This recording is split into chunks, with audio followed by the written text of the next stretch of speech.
Got it? Thank you. Thank you, Will. So now we're going to go around again and talk about how do we handle hurdles and how we always didn't get what we want. As I said in my introduction, I went to Cleveland Central Catholic High School, and I blended. I was there from sophomore year until senior year, but it took me a long time to get comfortable, have people understand that I may be a little bit different, actually a lot different, but as far as they were concerned, but I learned that you can't get rid of autism, you can't shed it, you can't, you can learn to cope with it, and you can learn to blend in. And that's one of the things that I didn't realize until after I left my four-year college. So when I transferred out of high school, I was very excited about going to a four-year college and being, I didn't stay on campus, but I was taking 18 credit hours and not knowing that was my self-determined. I wanted to have that college life experience. But after a few months of the being semester, I started to get anxious with people liking me and accepting me, and because of my high anxiety and OCD, obsessive compulsive disorder, I would bug people as far as questions or repetitive questions or repetitive statements that would elicit positive answers or compliments from the person that were either genuine or not genuine. So that was looked upon as an annoyance to some students, fellow students, and so I had to think to myself, do I really want to be stressed out with school as well as my social life? And a lot of people that helped me make this decision was my mom, who played an influential role, and she really took the time to say, just because that didn't work out, and now I'm at a Lakeland Community College part-time from 18 credit hours to 6 credit hours, doesn't mean that it was a bad choice. It's not a mistake. It's not even a mistake. It's just finding what works for you. What works for you is the important thing of not taking defeat, but actually learning from what didn't work for you. And now, Molly. So one of my biggest hurdles also has to do with going to college. I really wanted to try to go to a four-year college, and I thought I could do it. I know people, especially my psychologist who I've been seeing since third grade, they were a little hesitant about it, but I was like, everybody can do it, why can't I? So I moved into Akron University with my service dog, and it lasted 6 weeks, which was pretty devastating, and I kind of went into a tailspin of depression. Like, I don't really remember that year, but even after that, I decided, okay, I can still try it. I tried going to culinary school, which I actually rocked at, but unfortunately had to leave because I have a heart condition that causes me to pass out at unopportune moments, including putting my hand on the grill to make sure I don't fall on the floor. So they decided that that wasn't going to work for me, and so I kept trying, and I kept trying because I just kind of had this idea that everybody goes to college, why can't I accomplish it? My younger sister, she's 3.5 years younger, she's like the complete opposite of autism. She's like the biggest social butterfly ever, and she's going to graduate, I think, next year.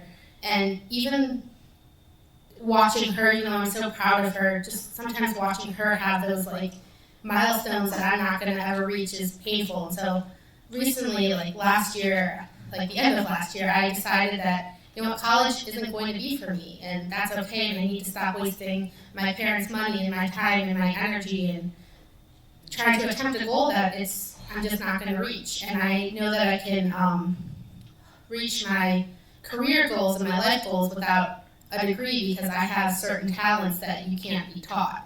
So kind of just coming to terms with the fact that I'm not going to go to college, I'm not going to get a degree was a big step for me, and I'm really, really glad that I've reached that point because it was just kind of torturing me. So that was my biggest hurdle and how I handled it. Thank you, Molly. In order to overcome hurdles, I usually ask myself, do I need it or do I want it? After I got home from college, I immediately wanted to find my own apartment. My siblings have said that they would be able to support me, but not like my mom has. So I have grown to realize that I need to build a support system outside of my family. I waited 3.5 years to get my own apartment. Waiting time for placement and delayed planning can become hurdles. If opportunities come up that are ideal in your family's situation, then take the opportunity, because you don't know when they will come again. My main point is to have a plan in place for the future in the event an unexpected situation arises that can put people with developmental disabilities in a crisis situation. Next is Christian. Thank you, Sean.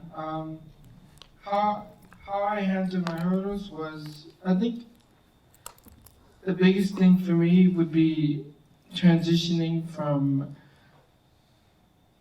graduating high school to, like, I was like literally out on my own. This was like my time to shine, and I was terrified of the what ifs.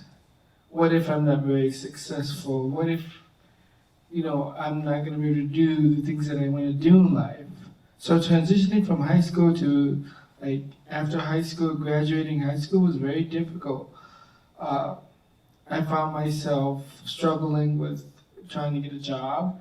But at the end, with my persistence and the advice that I had during high school, people in my ear telling me that I can do it, I was able to not only get a full-time job, but, I'm able to go to college now. And one of my other biggest hurdles in college is that I'm struggling right now is managing my time.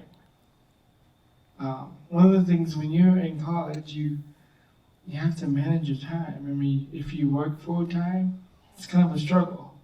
So I struggle with that currently at the moment, but I'm managing and I'm pulling through it with my self-determination that I have, and I know I have the ability to fight through my my time control with college and work.